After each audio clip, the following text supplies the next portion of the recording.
बंदूक की नोक पर दिन दहाड़े लाखों की लूट। बाइक सवार 3 अपराधियों ने बेखौफ होकर दिन दहाड़े दिया घटना को अंजाम। मौके से एक जिंदा कारतूस के साथ एक खाली खोखा भी बरामद। अमेजन का कुछ पैसा लेकर 1,11,000 कुछ लेकर के जा रहे थे। अचानक 2 लड़का बैठा हुआ था, मुंह में रुमाल बांधे हुए थे।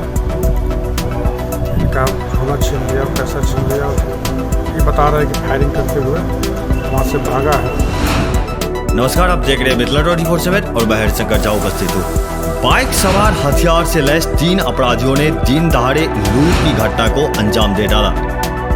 इस घटना से आसपास के क्षेत्रों में दहशत फैल गई है। यह घटना मधुबनी जिले के झंझारपुर RSOP थाना क्षेत्र में जनता कॉलेज झंझारपुर के सामने और झंझारपुर उपकारा के पीछे वाले गली में घटित हुई बताई गई है, जहां अपराधियों ने लूट की वारदात को अंजाम दिया। पैसा करके एक जगह जमा करता है। भैया अमेजन का कुछ पैसा लेकर 1,11,000 कुछ लेकर के जा रहे थे। अचानक 2 लड़का बैठा हुआ था, मुंह में रुमाल बांधे हुए थे। इनका झोला छीन लिया, पैसा छीन लिया। ये बता रहे हैं कि फायरिंग करते हुए वहाँ से भागा है। एक आध पिलेट भी मिला है और खोखा भी मिला है, जो थाना अध्यक्ष उसका जब्ती सूची बना लिए है और आगे उसकी तहकीकात की जा रही है और तुरंत क्राइम करने वाले का पता करके गिरफ्तार किया जाए। हथियार से लैस बाइक सवार 3 अपराधियों ने मंगलवार करीब 10:45 पर रेडिएंट कंपनी के पिकअप कर्मी सुशील कुमार से 1,18,000 रुपये लूट लिए।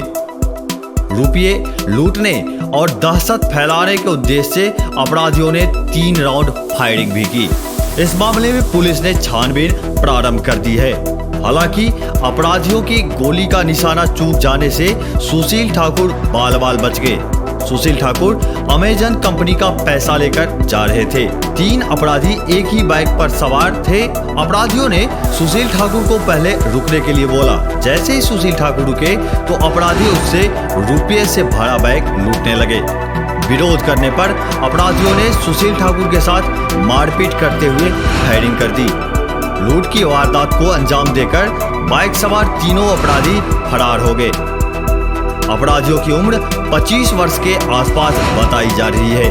वारदात की सूचना मिलते ही पुलिस घटनास्थल पर पहुंचकर मामले की छानबीन प्रारंभ कर दी।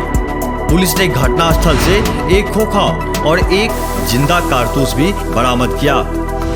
पुलिस पीड़ित सुशील ठाकुर का बयान लेकर अपराधियों के हुलिया के आधार पर लुटेरों की पहचान और गिरफ्तारी में जुट गई है।